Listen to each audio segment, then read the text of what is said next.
मैंने बड़ा मौका वाजे कर दिया है कि मैंने पार्टी के ओहदे से इस्तीफा दिया है।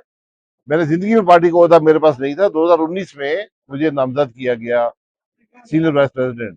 तो अब मेरे नवाज साहब आई हैं, तो हम चाहते हैं उनको फ्री हैंड मिले, वो अपना काम करें। तो मैं पार्टी के साथ हूँ, पार्टी के वर्कर हूँ, जो पार्टी जिम्मेदारी लगाई करने को तैयार हूँ, लेकिन ओहदा मैं नहीं रख सकता। कल साबिक सदर परवेज मुशर्रफ की तस्वीर दिया कराची में भी, उस हवाले से क्या मौक़िफ़ है, आप क्या समझते हैं कि देखिए, अल्लाह ताला की मफ़फ़ फरमाए।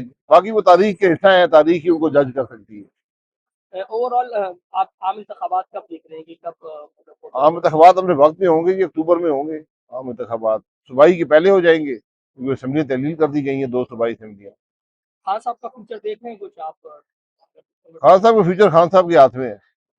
आप आज सूरत हाल तो मीशत की है ना, मीशत की बात कोई करता है, मुल्क के मसाइल की बात कोई कर रहा है? सब कोई इलेक्शन की बात करता है, कोई ओहदों की बात करता है। मुस्लिम लीग का हुकूमत में आने का फैसला आपके ख्याल में दुरुस्त था? ये भी तारीख का हिस्सा है।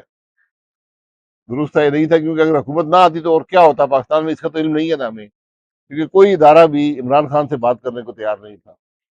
अभी जो केयरटेकर गवर्नमेंट के आई है, या फिर आज ये कहा जा रहा है कि पीटीआई के जो इस्तीफे हैं वो मंजूर नहीं होंगे और कुछ ऐसे फैसले आ रहे हैं, तो आप क्या समझते हैं कि ज़िमनी इंतखाब में ताख़ीर होगी या नहीं, ज़िमनी इंतखाब तो ये अदालत ने फैसला करना है। अगर वो फैसला करेगी, क्योंकि उसके तो शेड्यूल जारी हो गया था, मार्च 16 को इलेक्शन थे, उन्होंने उसकी ताख़ीर कर दी है। अब जब भी वो फैसला करेंगे तो इलेक्शन हो जाए।